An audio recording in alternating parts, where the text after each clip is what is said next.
and those are the actual facts, that any mistrial would be with prejudice without the ability to try the case over again.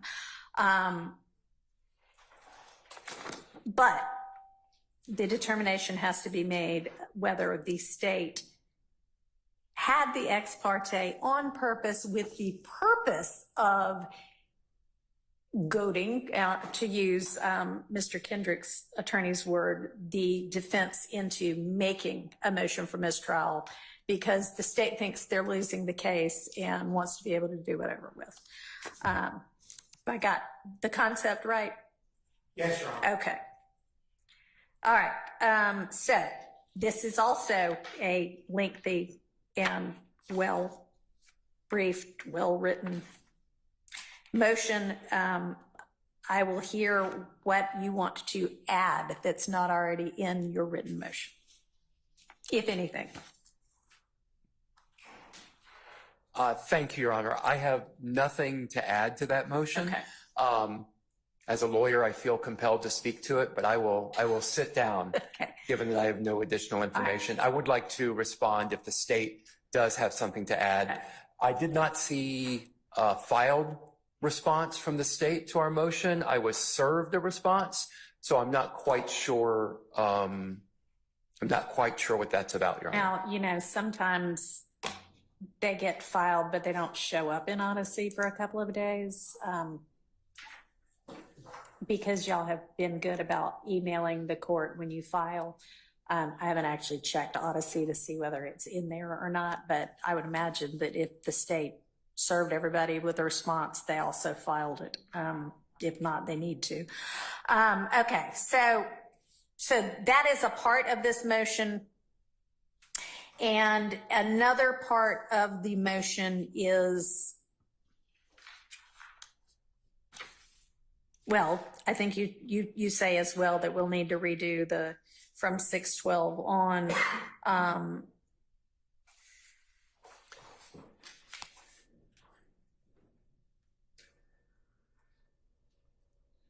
That's a part of this motion. That is a part of this motion, Your Honor, yes, that there is a requirement that everything after 612 is void. Okay. And in that motion, we argue what I stated earlier, that I don't believe it's possible to erase that information from the jury. Okay. Also, I'm happy to take any questions you may have. Okay, I appreciate it. All right, so yeah, so there are a lot of different grounds in here. There's the state sought it because they wanted the defense to ask for a mistrial so they could get a mistrial and try the case over again. That substantively speaking, the ex parte was a critical stage at which the defendants were excluded. And then the concept of, which we've kind of brushed over somewhat, that Judge Glanville's comments in the ex parte itself amounted to unconstitutional coercion of Mr. Copeland to testify. Those are exactly my arguments. That's correct, Your Honor. Okay. There's three main issues, three main arguments that I put forward in that motion. The only thing that I can think of that maybe I did not sufficiently highlight is just the tremendous experience of the prosecutors and skill of the prosecutors in the state as both, in this case, as both attorneys and prosecutors. So I cannot believe that they would not have asked for this ex parte, conducted the ex parte in the fashion that they did it, unless they knew that they would be forcing us into a position to request a mistrial. As Mr. Shart has said, we are winning this case. The state's witnesses have not testified the way that I imagine they expected them to testify. And I do not believe that they should be allowed a do-over in this case, Your Honor. All right. But I'm not going to repeat what's already in front of you. Okay, thank you. Again, if you have questions, I'm happy to answer any. And then also sort of in this motion and asserted in a lot of the defense motions are what we again touched on, that Brady material arose from this ex parte, and y'all have it now, so it's not a Brady violation anymore. And there was. And that's not a real requirement Okay. in order to grant our motion, Your Honor. All right, I just wanted to make sure I covered that as well. Okay. Does the state want to be heard with regard to anything not already in their response? Yes, Your Honor. Okay. Just based on Defendant Kendrick's representations to the court and others that they're winning, and therefore we goaded them. If they're winning, then let's just keep it rolling, because the state vehemently objects to a mistrial. Okay. And I am unclear how we are arriving at the conclusion that the state, in conducting something according to the rationale presented to the court by the defendant so far, that the state never intended that they find out about, in an effort to cause them to do something. I don't know how those two can be squared with one another. So we would ask that the court deny the motions for a mistrial based on the state, based on anything. I'd point out that this is not the first or the second or the third motion for mistrial. The state has objected every step of the way. We continue to object to a mistrial. Again, if they feel they're winning, let's keep it rolling. And we would ask that the court just deny it. Of course, the court is aware that the issue here is not whether anyone acted improperly, but what objective the prosecutor is trying to achieve. It does not make sense to assert on the one hand that we want you to not ever learn about it, and on the other that we are intending that you be goaded into an act by our doing it. Okay. So, thank you. There are issues here as to whether people acted improperly. Perhaps that does not go to the goading, but I don't want to, it's clear in my motion that we are arguing that there was improper conduct by both the state and the judge that violated Mr. Kendrick's rights. He has been locked up in Rice Street for 22 months. I have done everything that I can to move this trial along. I filed a motion, I believe at the end of March or early April, to try to get this trial moving at a more deliberate pace. That motion was essentially denied. I have no interest in retrying this case, Your Honor, and we are winning, I think, by any measure. So I'm asking for this mistrial, but I'm doing it because I have absolutely no choice but to do that, Your Honor. All right, thank you. And I don't know whether this was, I think this was Mr. Nichols' reply to the state's response. So I don't know if it was with regard just to Mr. Nichols' own motion for mistrial or also Mr. Kendrick's motion for mistrial, but I think the argument is applicable to Mr. Kendrick's as well, so I'm going to address it right now. Mr. Nichols argues that the state says that the defense's characterization is a mischaracterization of what happened in the ex parte, but does not offer their own characterization, and therefore they essentially aren't opposing it. And I should just take as fact everything that the defense said. And I do find that the prosecution did, in fact, oppose the characterization made by the defense and posit their own characterization. In their response, they say, quote, "The hearing in chambers was proper," unquote, and then quote case law. So that to me is not the state saying, yeah, your characterization is right. That is them saying, no, we were not trying to get a mistrial here. We didn't do anything improper. So with regard to that issue, I'm not finding with Mr. Nichols. As with regard to the propriety of the ex parte itself, we've kind of already talked about, I don't think that was the actual basis of Judge Krause's order on the recusal, so I will endeavor to make a substantive ruling on that as well. So that's another one that I'll probably give you my ruling tomorrow. Making myself a note. All right, now to Mr. Nichols' motion for mistrial, which, in addition to everything else that's in Mr. Kendrick's. Mr. Harvey, I know.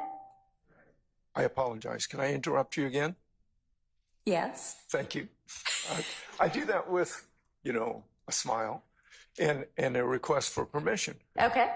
Again, I think there are several other mistrials with prejudice that have not been heard by you, and that would include Mr. Williams filed on July 10th of 2024, entitled in part, Motion for Mistrial Based Upon Judicial and Prosecutorial Misconduct and thus bar retrial.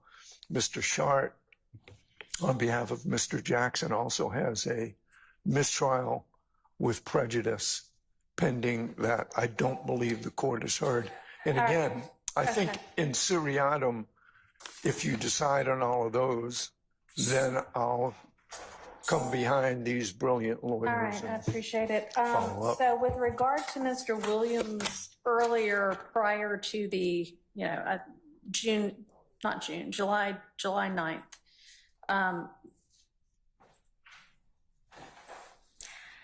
honestly, I don't know that I saw a motion to recuse filed July 9th, but when we talked about all of the pending motions before, there was the July 10th motion for a fair trial and for mistrial on prosecutorial and judicial misconduct. That's one of the first motions I took up today. Is there another one? Well, I did. That was one of the first ones. Is there another one other than that? Yes. Mr. Williams is not asking for a mistrial. If you grant a mistrial, then that would be over objection, in that if you grant, I joined in the goading. See, I think it's a two-step process. You grant a mistrial or deny a mistrial. If you grant a mistrial, then there has to be a conversation about a plea and bar. So I'm joining. If you grant it, it'll be over objection, then I'm going to file a plea and bar. So I was just upfront with the court. So but you are with regard to anything, is there any motion for mistrial filed by you on behalf of your client other than the kind of, not really omnibus, but multifaceted motion you filed July 10th that was for a fair trial to get all the ex partes for a mistrial based on prosecutorial and judicial misconduct? On Friday, July 27th, I filed a response to the state's, you called it a gag order. And in that, the second part, I also filed an adoption that if you declare a mistrial, it will be over objection. And then I will be raising a plea and bar, because it would be, the only reason to declare a mistrial is because the defense was goaded into it. So that is it. So. Okay. All right. So, Mr. Harvey, I don't think Mr. Williams has another one. I wanted to address to the audience is that there's been kind of a lot of up and down and back and forth and in and out, and that is distracting. So I know there may be times when you need to step out for a particular reason, and that is fine. But let's try to minimize that, because if it gets too distracting, I'm going to have to ask you to step out until all your business is taken care of. Okay, so you got to go out, but then it can't be an up and down every 5 minutes thing. All right, thanks.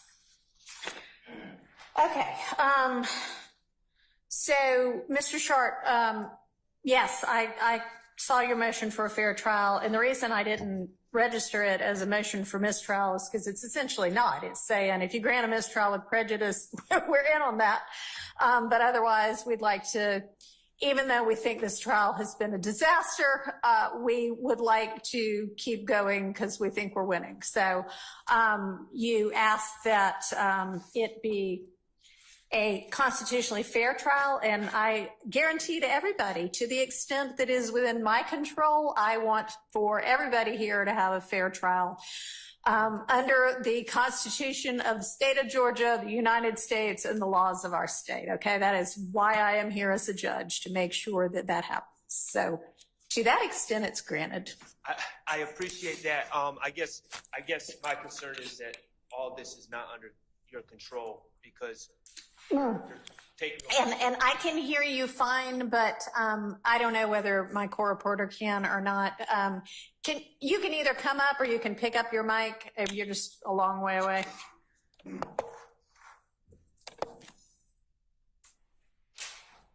I guess my concern is that I have no doubt that you will do everything in your powers. I just don't know if at this point, if it's within your control to ensure that we receive a constitutionally appropriate and fair trial at this point based on what's happened previously. And, you know, I do have cases regarding the concept of goading. Okay. But I'm trying not to step out of turn. I know that I am stepping out of turn a lot this morning, but I'm trying to not step out of turn. If you would like those cases. Yeah, I'm happy to take into consideration anything that y'all want to offer that is on point. Go.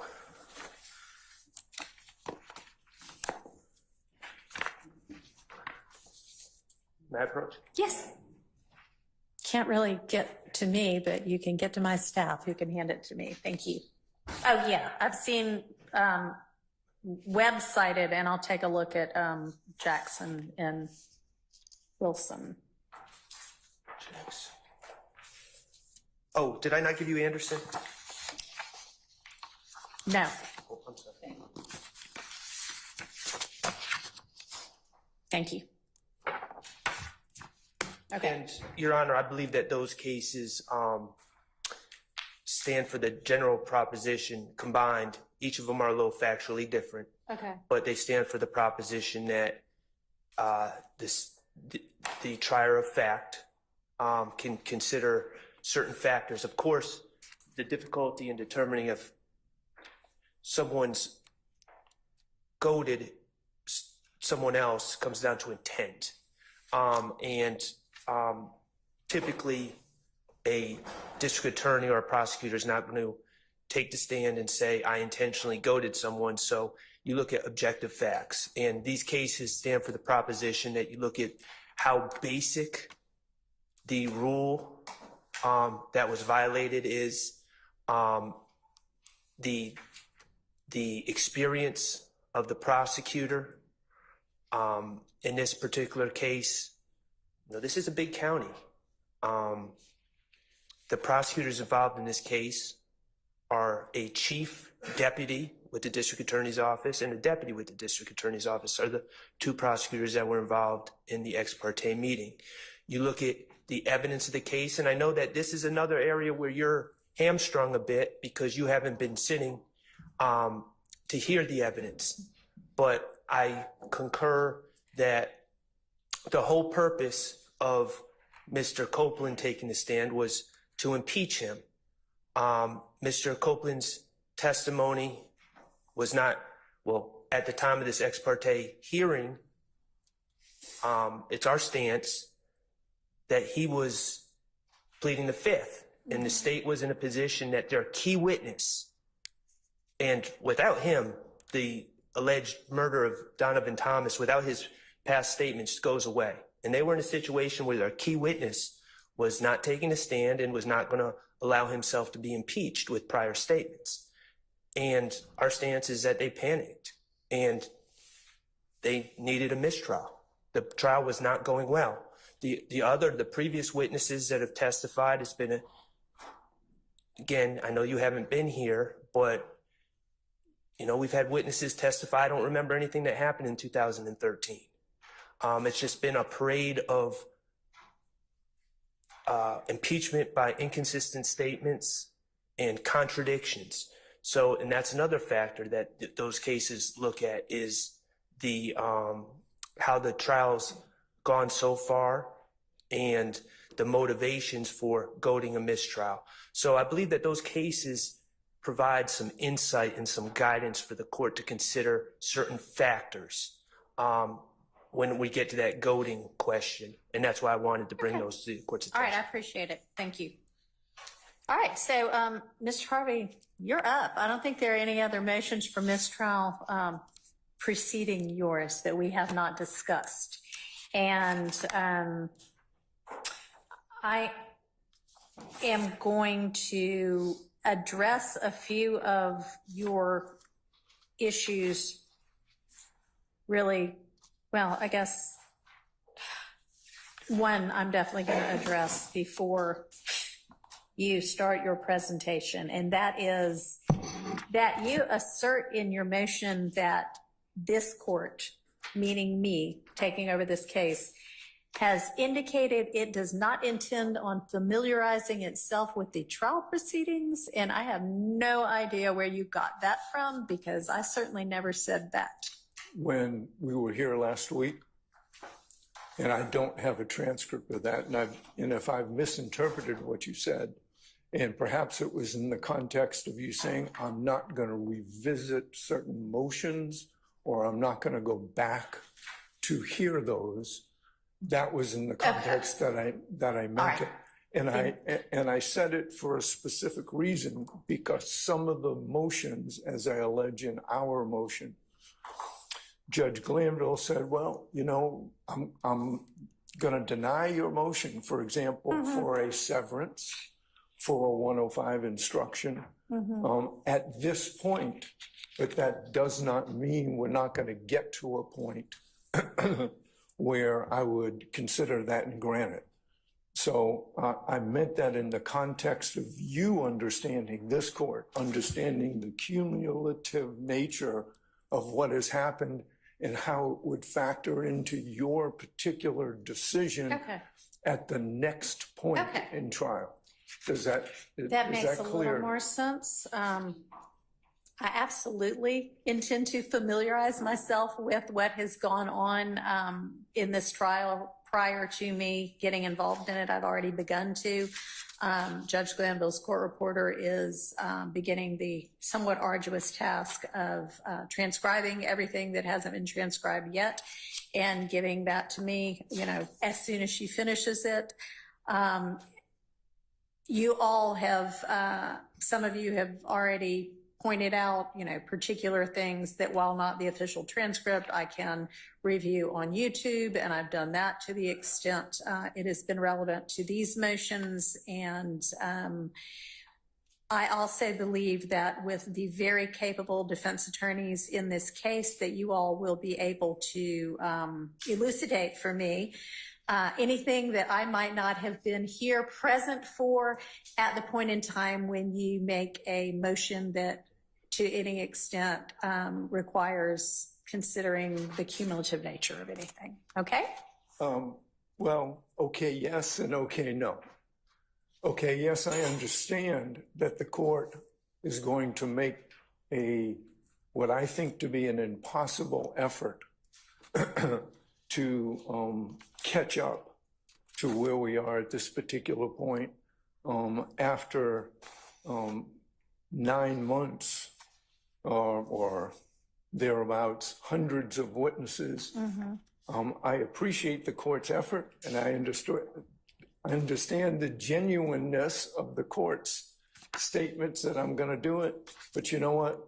I just don't think it's possible. And that is the gravamen, that's the base of what we contend should be a motion for mistrial qua mistrial. I have joined in we've been goaded into it, but now the second layer of that is I am going to stand here. My team is going to stand here. Everybody in this courtroom is going to stand here and look at you and say, Judge, the state, I want a directed verdict of acquittal. The state has not met their burden. I believe you have to be entirely conversant with the record, with the way witnesses have testified, their demeanor, their voice, their actions, all of which may or may not be caught on YouTube. And there are a plethora of cases. There are many cases that say, you know, just reading a dry transcript is insufficient. Every court from the U.S. Supreme Court down has said you can't necessarily make those kinds of judgments based upon a dry transcript. And I believe that to be true. There's a world of difference, and you know this. Every practicing lawyer knows this, that you cannot get the feel of a lawyer. You cannot get the context. You cannot get the understanding of a witness unless you're there to view that witness. So I start from the premise that no matter how hardworking you may be, and I think you're a very hardworking judge, I think that you will make every effort, but I think that it is impossible for when we get up and make our motions for directed verdict that you can assess the now going into the 9th month of trial testimony. That's essentially basis number one. Okay. More importantly, I think that should you erroneously deny our motions for directed verdict, that you then would be in a position to sit on our motions for new trial. And that's the so-called 13th juror. We have put that in our response, and it is without question.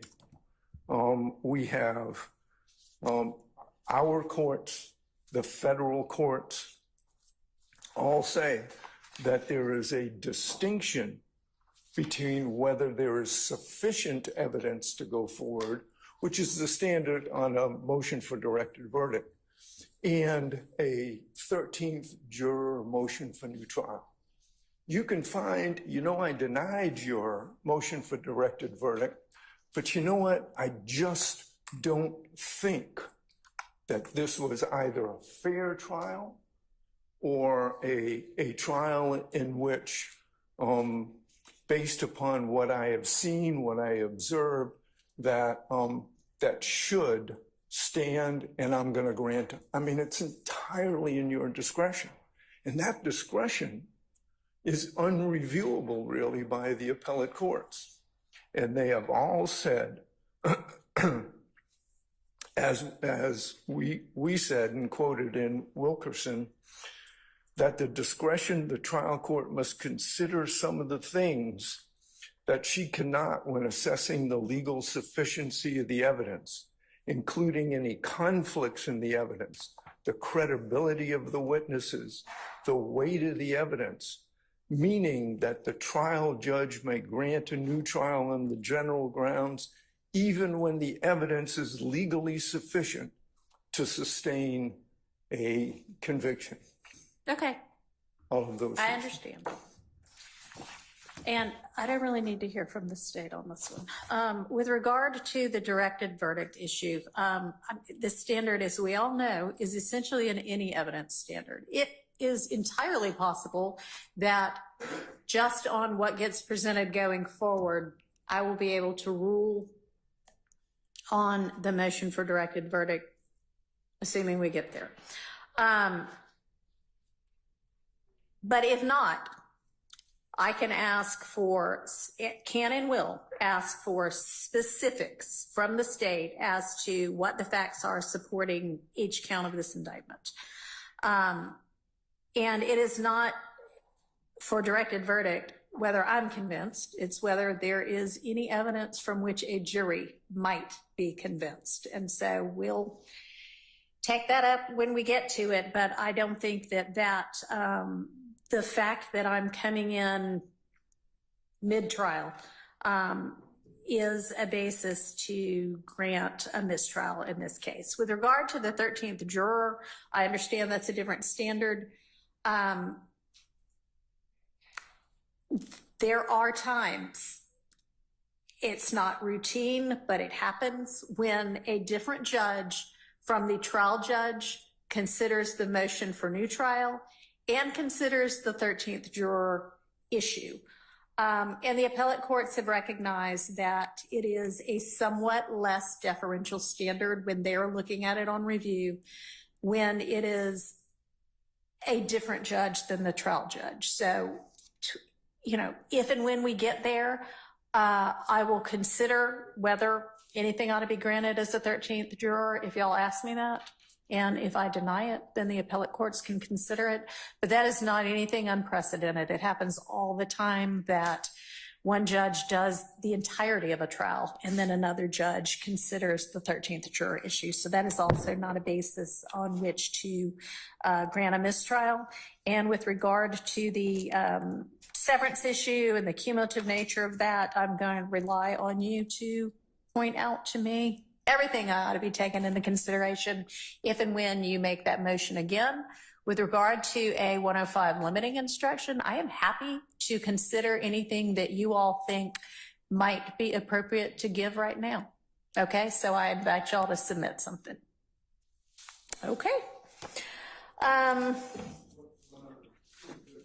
make sure that my motions were also based on the underpinning constitutional rights, both federal and state. And I don't want the appellate court to say, hey, she didn't say anything about that. But I want to make sure that those bases are preserved. Although I disagree strongly with your ruling, I'm still here. All right. Understood, and it is so noted, and obviously it's to whatever it is that you have, any of y'all have set forth in your various motions. All right. All right.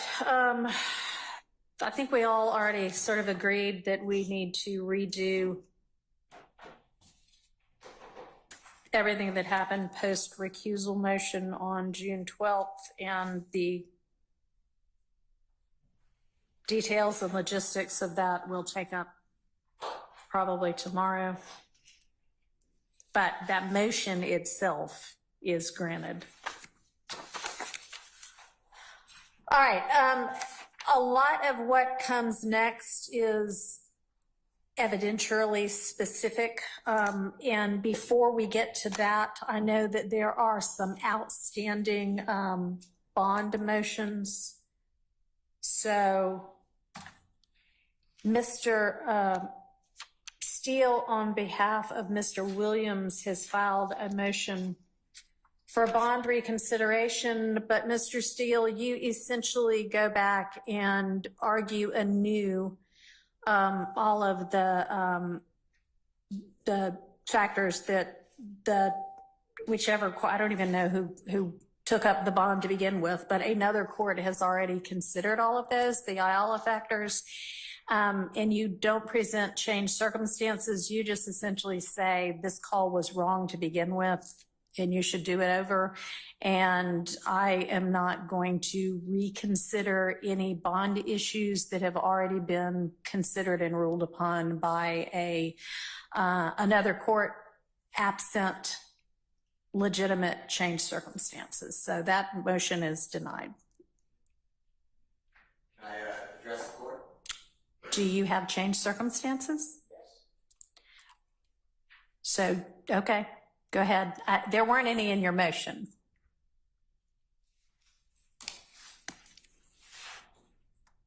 Mr. Williams has been in custody since the 9th day of May of 2022. This is in my motion. Or it should be in my motion. He has sat through unnecessary jury selection for months, bringing in over 2,000 people when the jurors were chosen from the first 511. That should not be on him. This is excess. He's now sat here for a month while the antics of Judge Glanville and Lawyer Love and Lawyer Hilton caused him to just wander and squalor in a jail. The case is, God forbid there's a conviction, going to be reversed potentially because these are serious issues, and I've raised them. I've put them to the court. There are issues of confrontation clause violations, prosecutorial misconduct, judicial misconduct, not being present at a critical stage of proceedings. There is no reason to believe that Mr. Williams is fleeing. He would be crazy, because if he flees, the case goes on because it's mid-trial, and he waives his appellate rights. He has the strongest ties to the community and the backing of wonderful people, both near and far, who are willing to come. Those are my changed circumstances. All right. Thank you. I do not, they are changed circumstances from, yes, things happened after the bond was decided to begin with. I don't know how I would have decided the bond originally. That's not before me. Those are not the kind of changed circumstances that speak to the IALA factors, and so I'm not going to reconsider the bond. Well, let me ask one more then. There is a judge who joined the prosecution team. He said, we need a witness's testimony. He encouraged the witness, more than encouraged, to testify against Mr. Williams. I think that should come anew to the All right. Well, that may or may not be a substantive error in these trial proceedings. I've got that under advisement right now, but that also would not be an IALA type change circumstance. Okay. So I appreciate you presenting this to me, but I'm not going to reconsider bond. Okay. Even though potentially it was not done by a fair tribunal. I don't, so, all right. There is nothing, and I'll make a determination with regard to that substantively, but I will note that Judge Krause, who had a lot of these issues before her in the motion to recuse, her finding, while I think dicta, was that there was nothing improper. She said, maybe I'd have done it differently, but that there was nothing improper substantively with what occurred. So at this point, we don't have, and the basis of her recusal was not that Judge Glanville is biased. It was that he engaged too vociferously in setting forth facts and information when he denied the motion to recuse. And that was not what the rules require. And so recusal was necessary, but she even, I think, went on to say, but even with that, I don't, I think he could have continued on unbiased. It's dicta, but right now, that is your position in the litigation. It's not a factual finding. It's substantively before me. And if that is the case, then there will be a different ruling made that will impact this trial, that may result in a mistrial, that may result in a mistrial with prejudice, but that would not impact a reconsideration of bond. Now, if there's a mistrial without prejudice, then bond maybe could be considered then. That might be a changed circumstance, but right now we don't have that. Well, then I'd like you to address just one last thing then. Judge and district attorneys come out after the ex parte hearing and not a syllable about Brady evidence. It all should have been spilled right then. That's an ongoing concern. So my point is, you have the same judge denying bond, the same judge hiding Brady evidence. So I'd like you to consider that. All right, thank you. I understand. Oh man, what it do, man? I'm reporting live from sunny Atlanta, Georgia, man. On top of the top, get my morning walk. But never mind all that. So what you just seen was probably, in my opinion, one of the defense's best times or best days of arguing, the mistrial and the bond situation. I'm not saying they made a super duper, I didn't say they took a W. They made valid points, bro, very valid points from beginning to finish. They really fighting for, their defendants. They're really fighting for them, from Steele to Harvey what's his name? Mr. Shark. I'm sorry, mispronounced his name. Shark. It's very impressive. Now, what you just heard there was, like I said, a lot of good arguments. The judge, like I said, I'm not gonna go. I see a lot of y'all talking about. I see people already hitting the judge's bias thing. I mean, listen, you ask for a new judge, you get one. You know what I'm saying? That's why I was saying in that other video, be careful what you ask for, bro. First of all, I don't know, but I don't personally think, she doesn't even know what's going on. Like, she even said it herself, which is crazy. And that was one of the craziest things. She was like, I'm catching up. Because they were arguing, right? Well, I believe it was Mr. Harvey arguing like that she does not even know anything about the case, and it's been going on for 9 months. How could you even know what's going on? Something that's been going on the trial has been going on for 9 months, not the case, I'm sorry. The case has been going on for like almost damn near about 2 years, you know what I'm saying? Since December of 21, right? Yeah, since December of 21.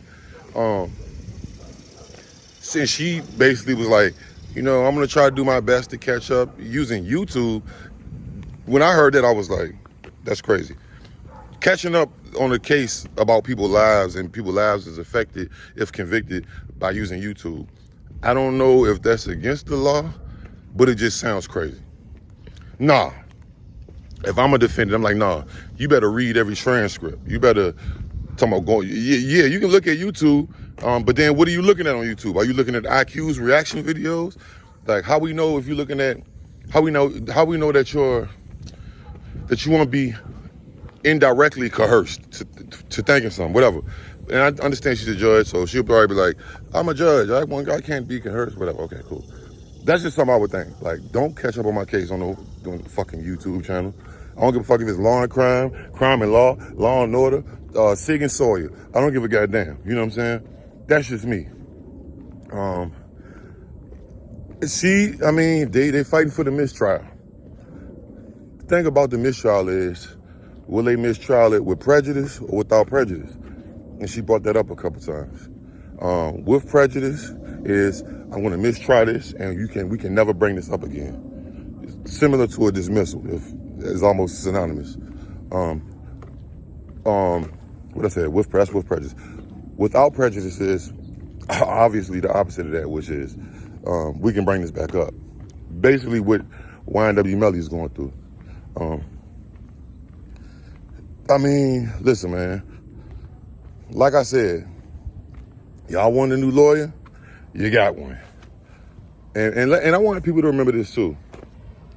The lawyer does not determine if the clients are guilty or not. It's the jury. But the lawyer is plays a huge role. And you know what I'm saying? One of the top roles in the case, because the lawyer makes the rulings on certain objections and, she grants certain things.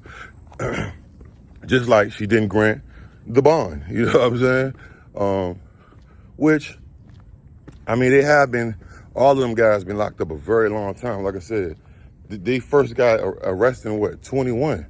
I've been covering this, if y'all been watching me, y'all know I was like the first YouTuber, like covering this shit, streaming it online.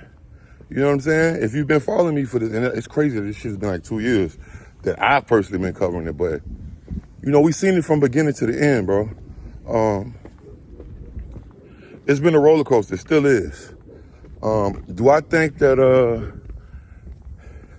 there's gonna be a mistrial tomorrow? When she denied bond and she stated, hey, if there's a mistrial, then there's no need for bond, you know what I'm saying? But that doesn't really say anything. She could have just been stating, the facts of the law, you know what I'm saying, and of what makes sense. Why would I grant a bond today if it was a mistrial tomorrow? Like I said, I don't think I haven't seen, the only thing I don't like is she talking about something she wanted to catch up on YouTube. And she did kind of backtrack and said, she didn't backtrack, but she stated that, hey, the law says that the prosecution just got to give me all the highlights, the big parts of, Woody's testimony and this person's testimony. So she basically was like, look, I don't even have to know everything. That's what she was telling the prosecution. I don't have to know every single, I don't have to watch, which I mean, if that's the law, that's the law. I don't think it's fair, me personally, because if we've been sitting through this thing for 9 months, your ass better cram 9 months and 2 weeks or a week, which is damn near impossible. So I understand on both sides, you know what I'm saying? Shit is getting tricky. It's getting real tricky. The most, I say the most correct thing I heard her say was after they did that, and she was like, you know what? She granted the right for anything after June 12th. I believe it was June 12th. Was it July 12th? Anything after the recusal, I think it was June 12th, has to be redone, which is Woody's testimony, which is anything after June 12th, post recusal, you know what I'm saying? Since she has, the judge was recused, you know what I mean? So it makes sense of, if anything after that, we need to redo that because y'all put the motion in now and the motion went through, so I'm a new judge, so let's hear it. But day 102, man, they fighting, man. Everybody fighting. Miss Love fighting. She looking flustered. Her body language, she revealed her emotions by her using her body language too much.